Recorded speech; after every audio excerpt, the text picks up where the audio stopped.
안녕하세요. 과학이 빛나는 밤의 야간 서행 가이드 이준호입니다. 반갑습니다. 오늘은 또 어떤 이야기로 밤중에 책 여행을 떠나볼까요? 오늘은 한 권으로 끝내는 세상의 모든 과학 98쪽에 있는 이야기를 읽어보겠습니다. 2억 5천만 년 전 지금의 시베리아 지역. 매캐한 유황 냄새가 코를 자극하고 세상은 온통 뿌연 연기로 가득합니다. 저 멀리 보이는 연기 위로는 거대한 용암 기둥이 시뻘건 빛을 뿜어내며 하늘 높이 솟아있죠. 거침없이 분수처럼 솟아오르는 용암 물줄기가 워낙 높고 거대하다 보니 그 앞에서는 높은 산들도 초라해 보입니다. 용암 분수가 솟구친 이유는 지구 중심부에서 솟아오른 멘틀 때문이었습니다. 거대한 멘틀의 흐름이 지구 표면을 향해 솟아오르면서 지각을 밀어 올렸고 부풀어 오른 지각은 엄청난 규모로 갈라져 나갔죠.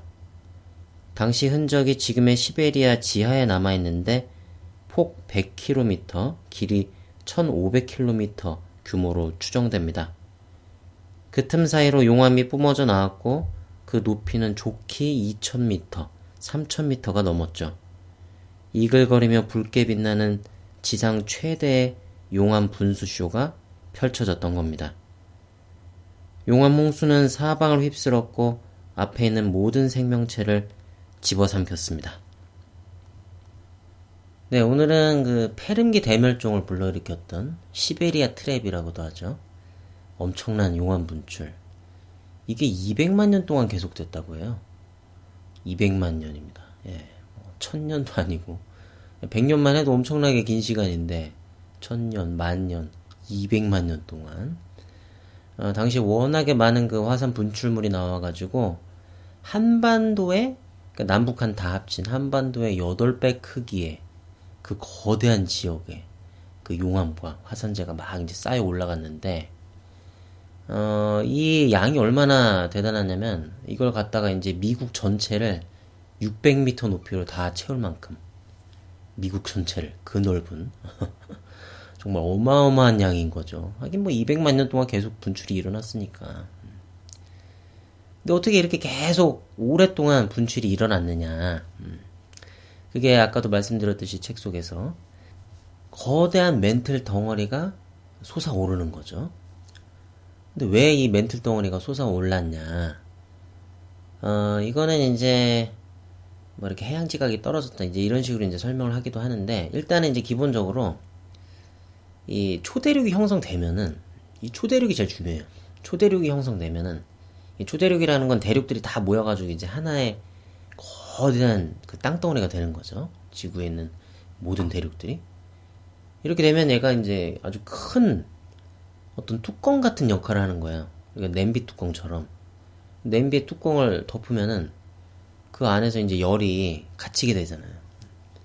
이 대륙도 마찬가지인 거죠. 이 초대륙도. 그래서 그 밑에 열이 갇히는 거예요. 그러면 이제 멘틀에 열이 쌓이게 되면은 아무래도 이제 위로 올라오겠죠. 부글부글 끓어오르는 거죠, 한마디로. 근데 이제 그 크기가 어마어마한 거죠. 그 어마어마한 크기의 멘틀이 밀고 올라오니까 얼마나 그 위에서 이제 폭발이 대단하겠습니까? 그리고 중요한 건 이제 이 멘틀 덩어리가 어떻게 뭐 그냥 막 사라지지도 않을 거예요, 금방.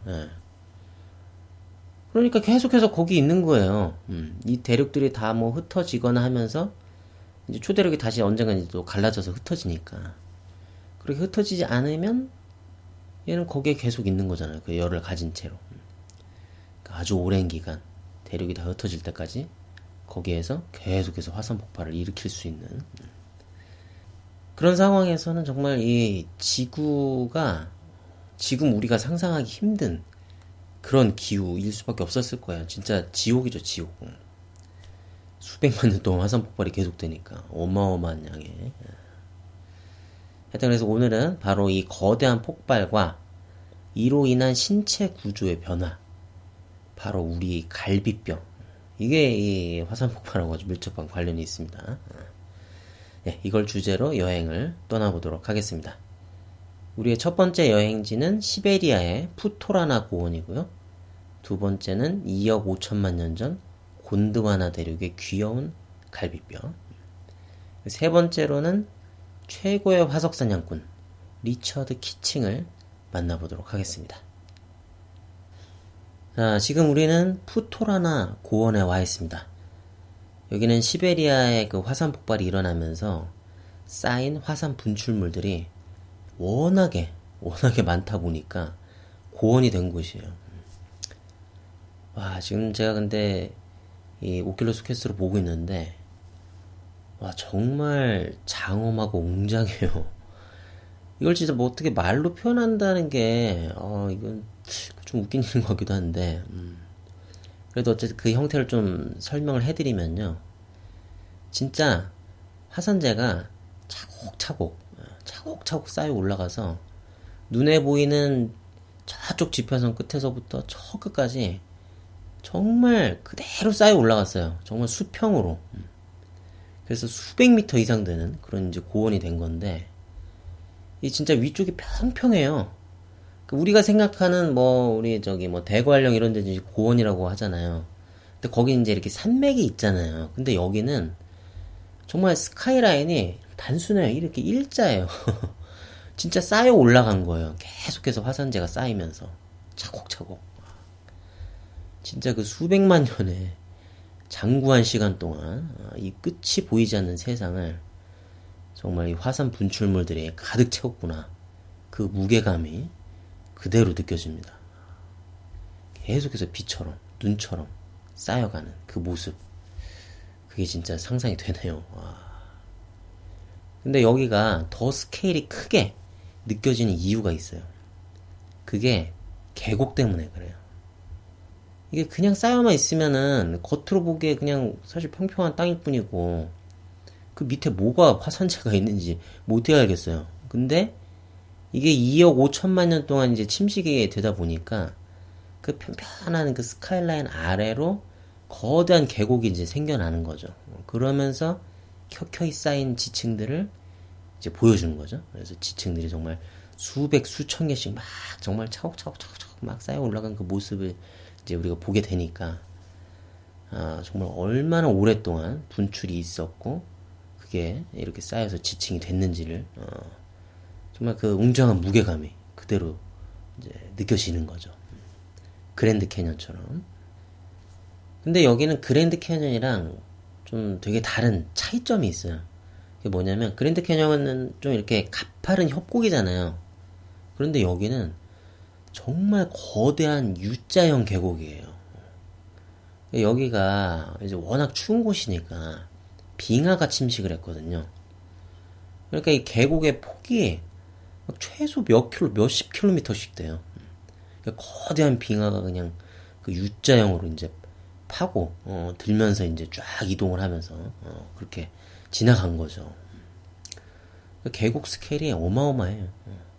그러니까 여기 생긴 그 라마 호수가 있는데 폭이 20km예요. 이 정도 되면은 이제 그 정말 끝에서 끝이 잘 안 보이는 그 정도의 스케일이 되는 거죠. 그리고 이런 호수들이 한두 개가 아니에요. 물론 이제 다 거대한 건 아닌데, 조그만 한 호수까지 다 합치면은 거의 2만 개 정도까지 된다던가 그렇다더라고요. 어마어마한 거죠.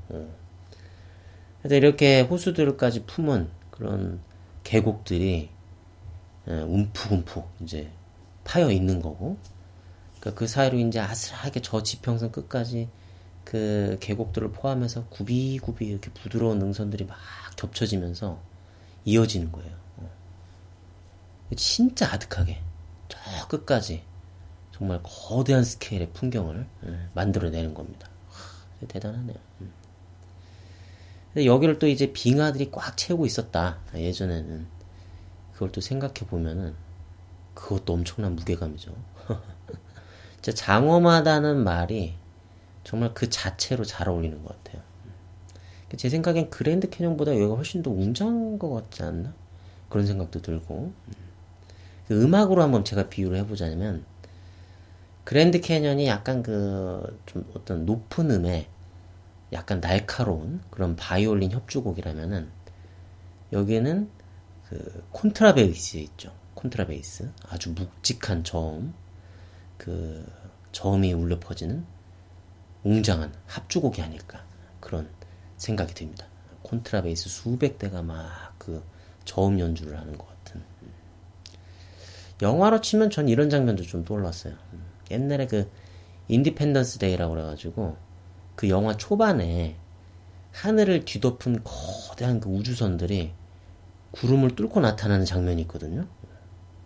저는 정말 그 압도적인 크기가 진짜 인상적이었어요. 제가 그 전까지 봤던 그 SF 영화 어떤 영화보다도 가장 그 스케일이 컸던 우주선이었는데, 하여튼 그런 우주선이, 거대한 우주선이 이렇게 착륙해 있는, 여기저기 막 착륙해 있고 그 사이로 호수나 강이 흐르는 듯한 그런 무게감이 또 들지 않나, 그런 생각도 듭니다. 근데 여기는 우리가 이 오큘러스 퀘스트의 도움을 받아가지고 상상으로 올 수 있으니까 오는 거지, 진짜로는 정말 오기가 힘들대요. 일단 너무 추워요. 9월부터 5월까지가 겨울이에요. 정말 혹한의 겨울이에요. 1년에 9달이 겨울인 거죠. 그리고 여름이라고 해봐야 최고 기온이 14도밖에 안 돼요. 그럼 뭐 또 여름에는 올만하냐? 그게 또 아니에요. 모기가 문제입니다. 여기서 그 가이드를 하는 사람이 있는데 그 사람의 글을 제가 좀 읽어드릴게요. 그러면 실감을 하실 수 있을 거예요. 저는 연락책에게 모기에 대한 이야기를 어떻게 써보내야 할지 오래 생각했어요. 여기 모기가 엄청 많아. 이런 말로는 실제로 어떤지를 알려주는 게 아니거든요. 저는 본래 모기를 먹지 않아요. 그렇지만 여행을 하면서 모기의 맛, 그들이 내는 아주 거슬리는 소음, 얼굴에 붙은 것을 문질러 떼고 난 후에 나는 냄새, 이런 것들에 익숙해져야만 했어요.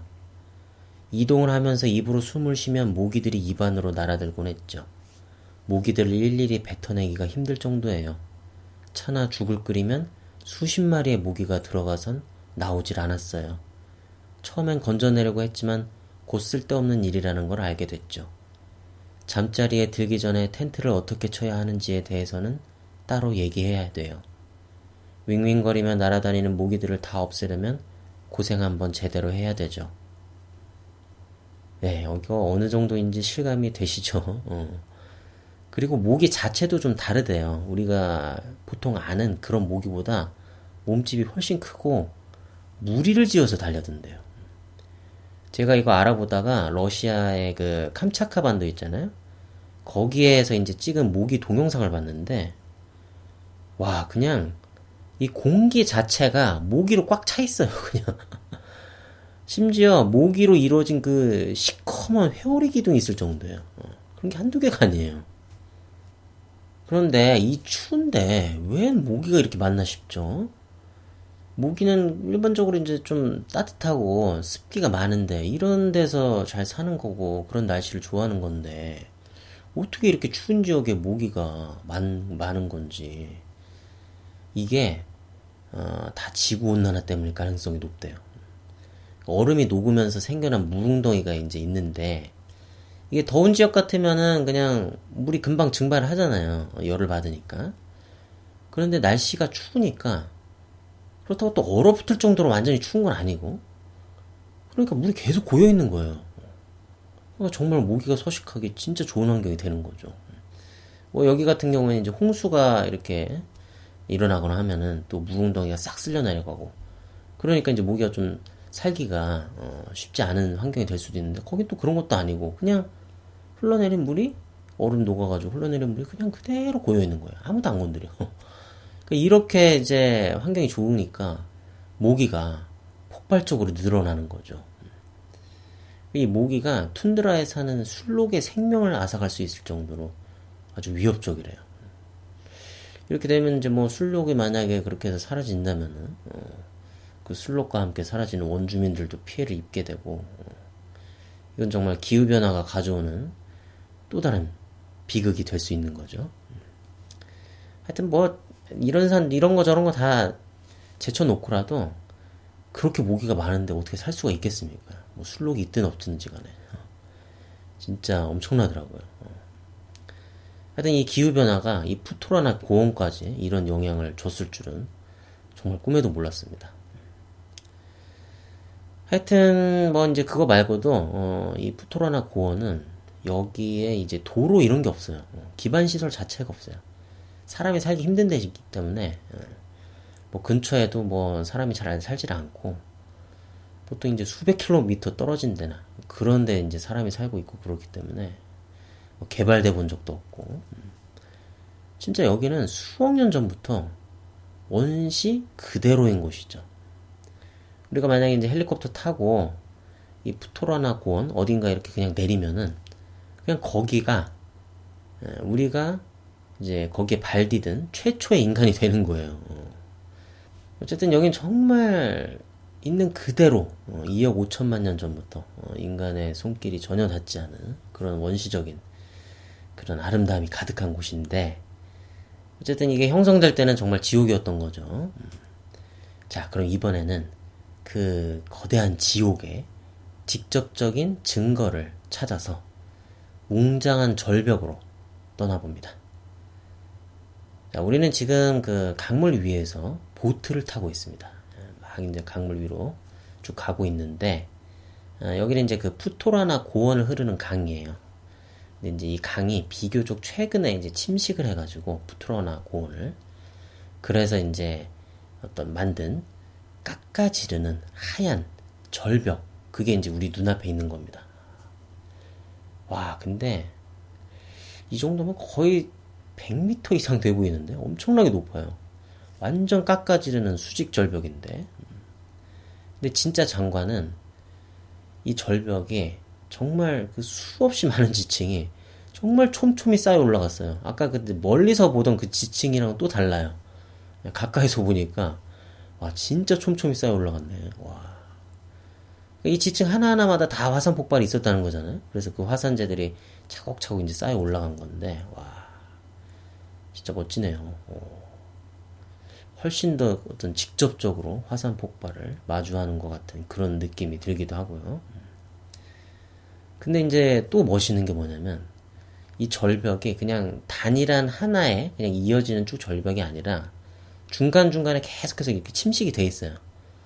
그래서 뭐랄까 이렇게 막 이 톱니 모양처럼 되게 날카롭게 날이 서 있는 듯한 그래서 좀 이렇게 뭐랄까 약간 따로따로 서 있는 듯한 그런 느낌이라 가지고 이 모습이 마치 그 하얀 거인들의 군대가 전쟁터에 나가기 전에 이렇게 일렬로 쫙 서가지고 저 끝까지 그래가지고 이렇게 쭉 서가지고 어떤 출정 준비를 하는 듯한 그런 모습이에요. 와 진짜 멋있어요.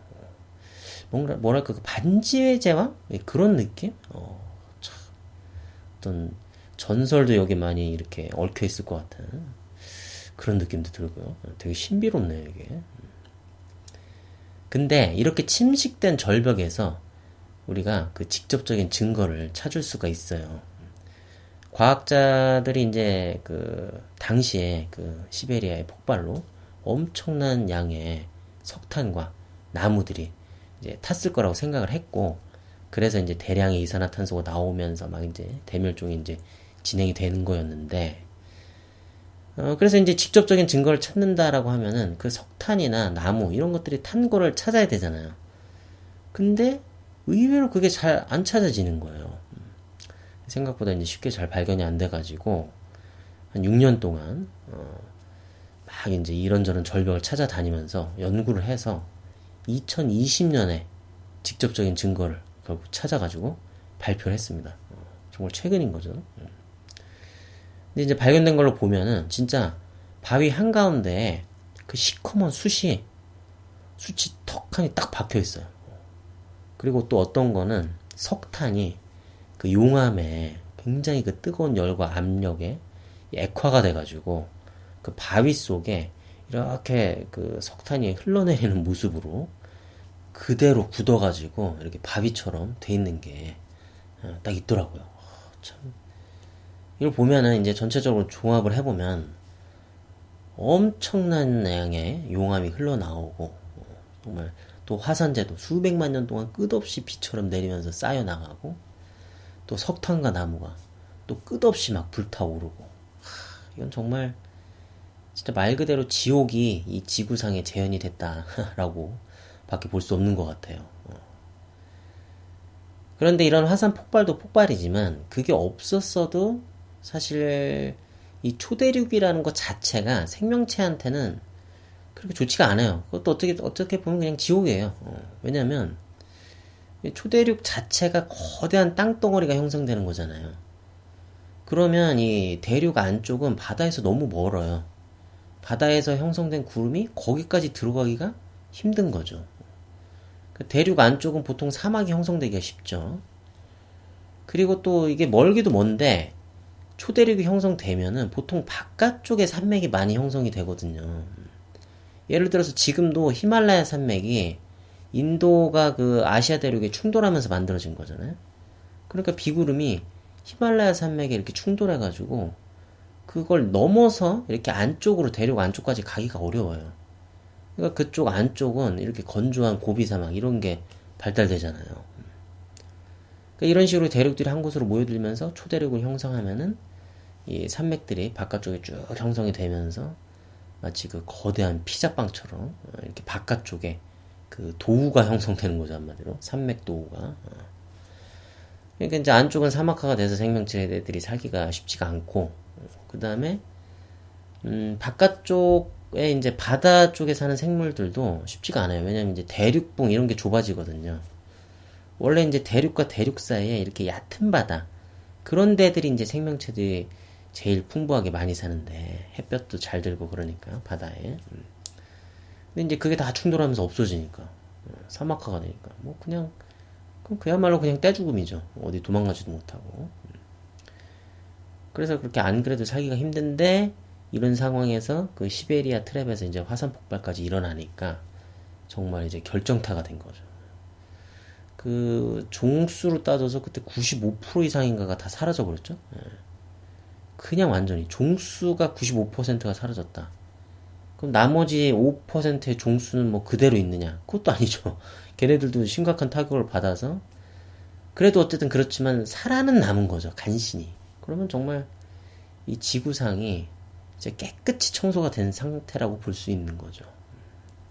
그리고 또 어떻게 간신히 명맥만 이으면서 살아남은 그 생물들도 이 기후 때문에 굉장히 살기가 쉽지가 않았을 거예요, 적응하기가. 왜냐면 이산화탄소가 그렇게 막 늘어나니까 덥기는 또 더울 텐데 이 화산 폭발 때문에 화산재가 햇빛을 또 가리잖아요. 이렇게 되면은 더우면서도 또 어떤 곳은 또 추울 수도 있고, 그럼 어쨌든 더운 상태에서 수증기가 엄청나게 증발을 했을 텐데, 그럼 그 수증기가 또 계속 떠 있을 것도 아니고, 이렇게 어떤 추운 곳, 뭐 이렇게 햇빛이 가려지는 곳, 이런 곳에서는 또 폭우가 돼가지고 쏟아져 내릴 수도 있는 거죠.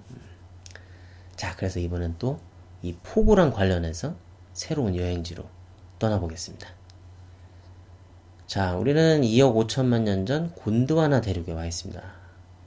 이곳에는 강아지랑 비슷하게 생긴 트리낙소돈이라는 생물이 살고 있어요. 이 트리낙소돈은 털도 있고 수염도 있어요. 그리고 꼬리도 있고. 제 책에도 보면은 117쪽에 트리낙소돈 그림이 있는데 약간 수달 같기도 하고 생긴 걸 보면 책 편 김에 한번 트리낙소돈에 대해서 한번 읽어드리도록 하겠습니다. 페른기 대멸종 시기에도 몇몇 생명체들은 힘겹게 살아남았고 그 중 하나가 바로 개의 이빨이라는 의미의 키노돈트였습니다. 키노돈트는 기존 동물들과는 다른 이상한 특징을 가지고 있었는데요.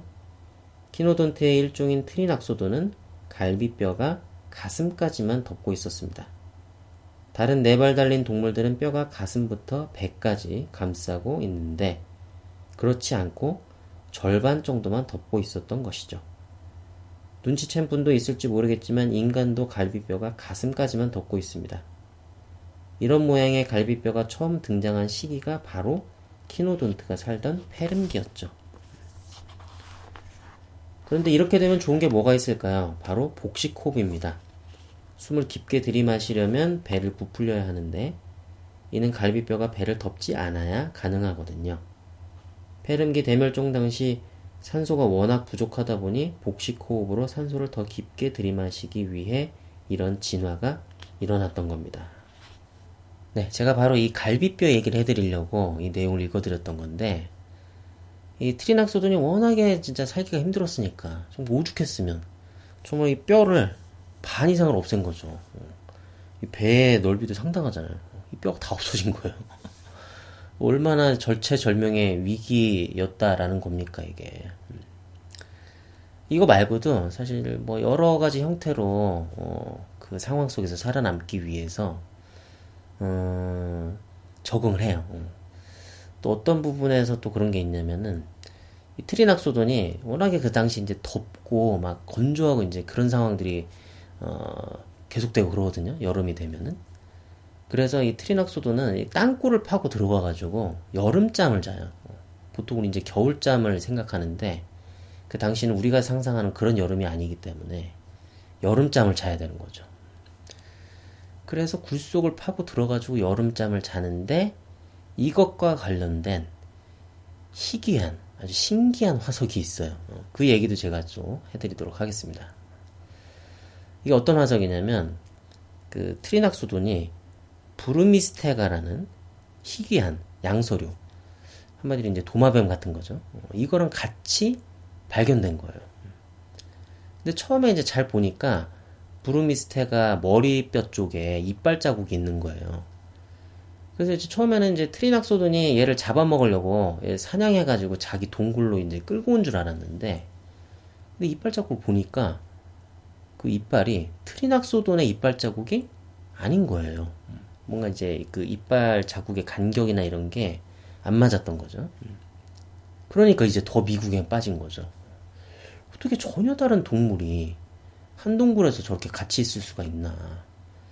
이렇게 되면 한 놈이 한 놈을 잡아먹는 게 정상인데, 이 자세도 보면은 되게 희한한 게 부르미스테가가 마치 그 트리낙소돈한테 이렇게 편하게 기대서 자는 듯한 그런 느낌이에요, 제가 보면은. 그래서 이게 도대체 왜 이럴까. 그래서 그 스토리를 이제 상상을 해보니까 과학자들이 부르미스테가가 도망쳐 들어왔다라는 거예요. 누구한테 이제 잡아먹힐 뻔 하다가 머리를 탁 물려가지고. 근데 어떻게 운 좋게 잘 도망을 왔나봐요. 그래서 굴속으로 딱 피신했는데 거기가 트리낙소돈 동굴이었던 거죠. 근데 이 트리낙소돈이 여름잠을 자고 있는 중이라서 너무 깊게 자가지고 깨지를 않는 거예요. 그리고 또 이제 털도 왠지 푹신푹신하네. 좋은 거죠. 그래서 거기에 이제 기대서 쉬지 않았나. 근데 그때 하필이면 운 나쁘게도 엄청난 폭우가 내리면서 그 진흙탕물이 동굴 속으로 막 쏟아져 들어와가지고 둘 다 죽어서 화석이 된 거다. 이렇게 과학자들이 이야기를 한번 재구성해봤다고 합니다. 근데 진짜 이게 엄청난 폭우였을 거예요. 그냥 물이었으면은 뭐 빠져나올 수 있지 않았을까요? 트리낙소돈도 그렇고 양서류는 또 더군다나 더 그렇죠. 걔는 물속에서도 사는 애인데. 그런데 그게 아니라 완전 진흙탕, 막 흙이 되게 많이 섞여 있는 이런 게 쏟아져 들어오니까 못 빠져나온 게 아닐까.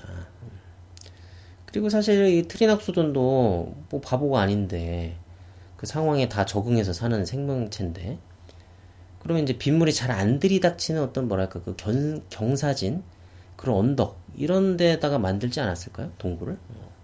그냥 평지에다가 빗물이 금방 들이닥칠 수 있는 그런 데다가 만들지 않았을 것 같은데. 그런데 그런 언덕까지 만약에 진흙탕물이 몰아닥쳤다, 이거는 거의 그 산사태 수준의 흙탕물이 쏟아져 내린 게 아닌가. 그러니까 워낙에 그 당시 이제 기후 변화가 심했다, 변덕이 심했다, 이런 거를 이걸 통해서도 우리가 한번 또 느껴볼 수 있지 않나 싶습니다. 그런데 이 화석을 또 누가 발견했느냐? 바로 우리가 만나기로 했던 리처드 키칭이 발견했어요. 인류 역사상 최고의 화석 사냥꾼이라고 불리는데, 저도 이번에 처음 알았어요. 그렇게 최고의 화석 사냥꾼인데 그건 처음 알았습니다. 정말 대단한 사람이었다고 하더라고요. 이 키칭은 남아프리카 공화국 있죠? 거기에 그라프레인에 이게 아프리카 말 같기도 하고 이게 제가 제대로 읽은 건지 모르겠는데 하여튼 그냥 철자 그대로 읽었습니다. 하여튼 거기서 태어났고요. 그 근처에서 계속 살았어요.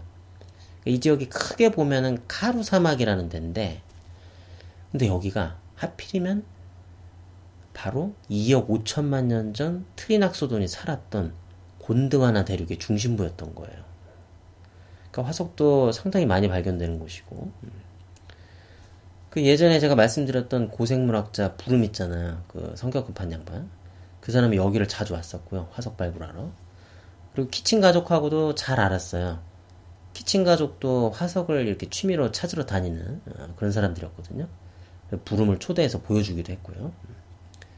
당시엔 어렸던 키칭은 그 아빠를 따라서 여기저기 화석을 찾으러 다니는 그런 이제 삶을 살고 있었습니다. 근데 6살에 처음 화석을 발견했고 7살 때는 한 번도 발견되지 않은 해양 스펀지 화석을 최초로 발견하기도 했다고 합니다. 그래서 그 스펀지 이제 해면이라고도 하죠. 그래서 이름도 키칭 이름을 따서 지어줘요. 그 해면의 이름을. 근데 이 키칭이 뭔가 촉이 있었던 것 같아요. 부름이 보기에도 그렇게 보였던 것 같기도 하고 부름하고 키칭이 굉장히 친해지거든요. 키칭은 나중에 대학도 안 가고 그냥 화석 사냥꾼이 돼요. 부름이랑 둘이서 계속해서 화석 찾으러 다니는 거예요. 학교도 안 다니고. 부름이 나중에 그 대학 연구소 소장이 됐는데 그때 첫 번째 직원으로 데려온 사람이 키칭이었어요. 이 키칭이 얼마나 촉이 좋냐면 돌을 보면은 그거 뭐 발굴하지도 않았는데 그냥 돌을 보면 그 안에 그 뭐가 있겠는데? 어떤 모양의 화석이 있겠는데? 그런 느낌이 올 정도로 정말 이 정도면 거의 이제 투시 수준이죠. 좀 물론 좀 과장된 표현이겠죠. 어떻게 뭐 그 돌 안에 있는 거를 알 수가 있겠습니까만. 하여튼 근데 이 사람의 큰 공헌 중 하나가 아프리카 대륙하고 남극 대륙이 예전엔 붙어 있었다라는 걸 알아낸 거예요. 그 증거를 찾아낸 거죠. 그 증거가 바로 화석입니다. 아마 그 트리낙소돈이었을 것 같은데 이 아프리카에서 발견한 트리낙소돈을 남극 대륙에서도 찾아낸 거예요. 이렇게 되면 이제 두 대륙이 이어져 있다라는 그 직접적 증거가 되는 거죠. 왜냐면 트리낙소돈이 뭐 그 바다를 그 엄청난 뭐 수백 킬로 이상 될 텐데 그 바다 수천 킬로 이상 될 수도 있고 그런 넓은 바다를 막 건너가지고 남극 대륙에 살고 그럴 순 없잖아요. 그러니까 두 대륙이 예전에 붙어 있었을 거다.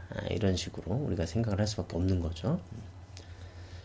그리고 이 외에도 이제 뭐 공룡알 화석을 발견하기도 하고 인류 조상의 화석들 뭐 이런 것도 다 로버트 브룸이랑 같이 발견하기도 하고 워낙에 기여가 크다 보니까 나중에는 대학도 안 나왔는데 학사학위도 없는데 박사학위를 한 방에 받아요. 얼마나 대단한 화석 사냥꾼이었나를 이것으로도 또 알 수가 있는 거죠. 네, 그래서 오늘은 이 리처드 키칭도 한번 또 만나봤습니다. 자, 그럼 이렇게 해서 오늘은 이 갈비뼈, 뭐 화산 폭발 이런 걸 주제로 해서 이야기를 해봤는데 오늘은 무얼 계기로 해서 또 이 세상을 다르게 볼 수 있을까요? 제일 쉬운 게 우리 갈비뼈겠죠? 우리 갈비뼈를 살짝 만져보시면서 이 갈비뼈가 생기게 된 그 지옥 같은 지금과는 전혀 다른 지구를 또 떠올려 보시고 그 아슬한 정말 웅장한 푸토라나 고원 그 능선들 그리고 또 그 거인의 군대 같았던 절벽의 지층들 이런 것들을 또 떠올려 보시면은 이 세상이 또 다르게 보이고 다르게 느껴지지 않을까 싶습니다. 자, 그럼 오늘 또 꿈속 여행은 어디로 떠나볼까요? 오늘은 푸토라나 고원으로 가봐야겠죠? 제 생각에 이 푸토라나 고원이 가장 아름다운 순간 그거는 운해가 끼었을 때가 아닐까 싶어요. 그 거대한 계곡에 구름이 가득 차 있는 거예요. 그리고 그 구름 위로 고원의 능선들이 살짝살짝 모습을 드러내는 거죠. 아직 해가 뜨기 전에 그 새벽에 하얀 구름 위로 이렇게 막 별들, 그 새벽별들도 막 떠 있고, 그 밑에 이제 검은색 능선들이 저기 저 멀리 그 지평선까지, 그 끝까지 막 섬들처럼 막 솟아있는 거예요. 얼마나 멋있겠습니까? 그 위를 또 우리가 헬리콥터를 타고 날아가는 겁니다. 우리 이제 뭐 모기한테 이렇게 방해받을 일은 없어요. 헬리콥터를 타고 날아가니까. 그렇게 한참 이제 날아가는 거죠. 새벽에. 그때 이제 저 멀리서 구름 위로 일출이 시작되는 겁니다. 그러면 이제 운해가 빛을 받아가지고 하늘로 이렇게 솟아오르기 시작하고, 우리는 그 황금빛으로 막 빛나는 그 구름의 아지랑이들 사이로 비행을 하는 거죠. 와. 이거 진짜 멋있겠죠. 진짜 우리 꿈속이니까 가능한 황홀한 경험이 아닐까 싶은데, 네, 그럼 우리 이제 가야죠. 자, 그럼 잠시 뒤에 우리 푸토라나 근처에 그 노릴스크라는 도시가 있습니다. 꿈속이지만 최대한 리얼하게 우리가 여행을 가야 되니까, 이 노릴스크라는 그 도시의 빌딩 위에 헬리콥터 정류장이 있을 겁니다. 거기서 우리 뵙도록 하겠습니다.